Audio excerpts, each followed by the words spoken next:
सीमा के उस पार से आतंक होता था, क्या उस समय दिल्ली में बैठे हुए लोगों का दायित्व नहीं था कि हिसाब चुकता करे?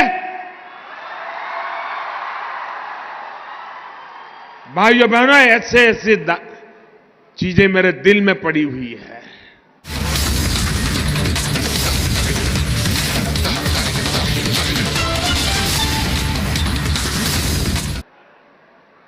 और मैंने उस दिन भी कहा था, पुलवामा के बाद मैंने पब्लिकली कहा था कि जो आग देशवासियों के दिल में है, वो आग मेरे दिल में भी है।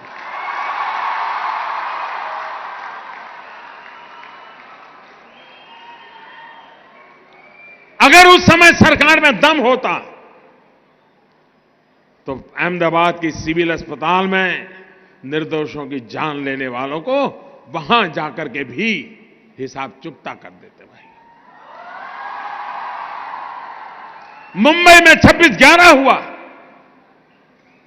निर्दोष लोगों को मौत के घाट उतार दिया गया,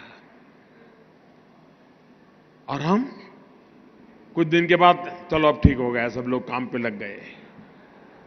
आप मुझे बताइए दोस्तों, आतंकवाद के खिलाफ लड़ना चाहिए कि नहीं लड़ना चाहिए?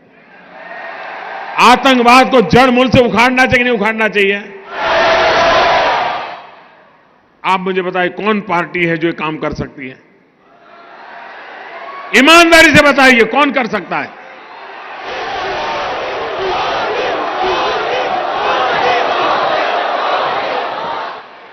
हम एक तरफ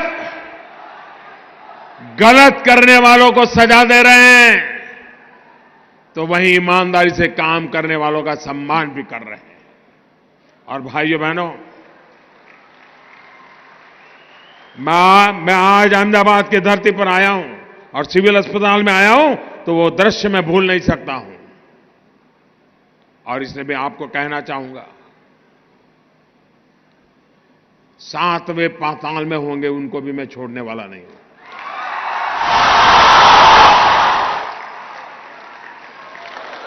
और देश का दुर्भाग्य देखिए, कुछ लोगों को तो पता नहीं क्या हो गया है। आज पाकिस्तान के अखबार की हेडलाइन देख लीजिए, भारत के नेताओं जो बयानबाजी करते हैं वो पाकिस्तान के न्यूज पेपर की हेडलाइन बन जाती है। ऐसे नेता ऐसी बातें करते हो जो पाकिस्तान के टीवी पर दिखा रहा है, पाकिस्तान की पार्लियामेंट में चर्चा हो रही है। क्या ये देश हित का काम है क्या? आप ऐसी बात बोलोगे जिसे पाकिस्तान तालियां बजाए? अरे देश की जैन सेना ने पराक्रम किया है, देश की सेना ने हिम्मत दिखाई है, और मैं दोस्तों इंतजार लंबा नहीं कर सकता।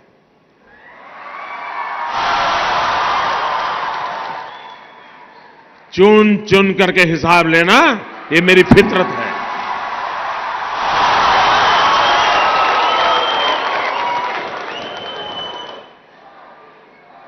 कब तक निर्दोष लोगों को मारने देंगे?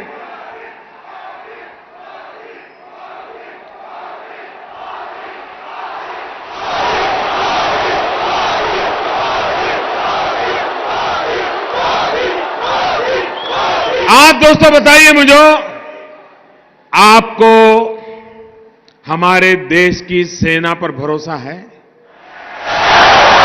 उनकी बातों पर भरोसा है? वो जो कहते हैं उस पर आप विश्वास करते हैं? सेना जो कहे उस पर मुझे विश्वास करना चाहिए? सेना जो कहे उसको मुझे मानना चाहिए? लेकिन कुछ लोग हैं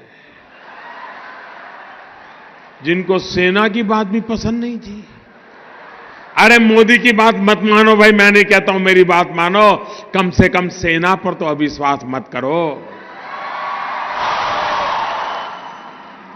उनके पराक्रम पर तो दाग मत लगाओ। वो जान की बाजी लगा करके खेलता है,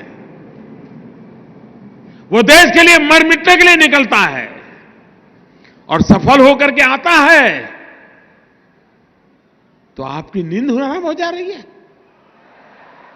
और मान लीजिए ये हमारे सेना के लोग गए थे और मान लीजिए वहां कुछ हमारी योजना के हिसाब से ना हुआ होता और कुछ उल्टा हो गया होता, तो ये लोग क्या करते? क्या करते मुझे बताइए? किसका इस्तीफा मांगते हैं? किसका इस्तीफा मांगते हैं?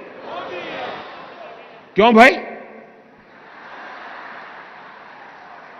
मतलब राजनीति आप कर रहे हो, अब सफल हो गए तो चिल्ला रहे हैं कि मोदी ने तो आर्मी का नाम ही नहीं देना चाहिए, जय जवान जय किसान भी नहीं बोलना चाहिए। क्या देश की सेना के जवानों का गौरव करना चाहिए कि नहीं करना चाहिए? उनका सम्मान करना चाहिए कि नहीं करना चाहिए?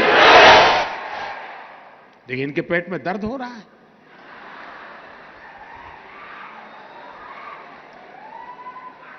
अब ये कहते हैं ये तो चुनाव वाला खेल है। जब सर्जिकल स्ट्राइक हमने पहली बार की तब कहां चुनाव था भाई? ये हमारा सिद्धांत है, हम घर में घुस के मारेंगे।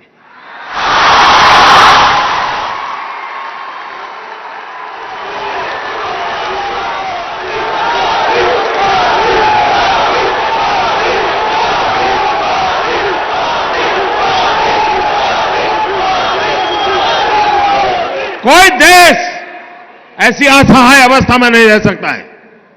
40 साल से आतंकवाद हिंदुस्तान के सीनों में गोलियां दाग रहा है जी। भारत मां की सीने में गोलियां दागी जा रही है, बम धमाके किए जा रहे हैं, निर्दोषों को मारा जा रहा है। लेकिन वोट बैंक की राजनीति में डूबे हुए लोग कदम उठाने से डरते हैं। मुझे सत्ता की कुर्सी की परवाह नहीं है, मुझे चिंता मेरे देश की है। मुझे चिंता मेरे देश की है, मेरे देश के लोगों की सुरक्षा की है। और इसलिए मेहरबानी करके ऐसे मसलों पर राजनीति मत करो। अरे मोदी कहता है कि मैंने इतने घर बनाए, उस पर विवाद करो ना। मोदी झूठ बोल रहा है, सच बोल रहा है, सही कह रहा है, नहीं करो ना विवाद। नहीं कर रहे, सेना को लेकर के करते हैं विवाद। मैं कहता हूं मेट्रो रेल लाया, आपको कहना होगा कि चलो नहीं लाया, मोदी झूठ बोल रहा है। करो विवाद, कौन मना करता है भाई? मैं कहता हूं मेडी सिटी बनाया, आप बोलो मोदी झूठ बोल रहा है, मेडी सिटी नहीं बनाए। बोलो ना, कौन मना करता है तुम्हें? मोदी को गाली देने के लिए कोई कम जगह है क्या? पूरा मैदान खाली पड़ा है और मोदी को कोई इतराज नहीं है। सेना को क्यों गाली देते हो? देश के वीर जवानों को क्यों बदनाम करते हो? उनका मनोबल क्यों तोड़ते हो? और इसलिए भाइयों बहनों, मैंने प्रारंभ कहा था, मैं ऐसी धरती पर आया हूं जहां मैंने उस दिन लोगों को लाशें देखी है जी, घायल हुए डॉक्टरों को देखा है, खून से लथपथ नर्सों को देखा है।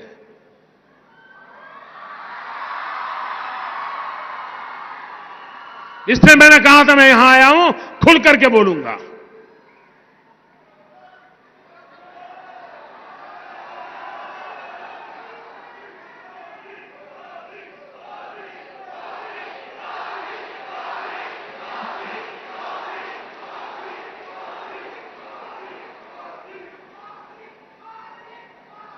दोस्तों, जिस प्रकार से हम देश की सुरक्षा के लिए प्रतिबद्ध हैं और यह लड़ाई हमने छेड़ी है जी,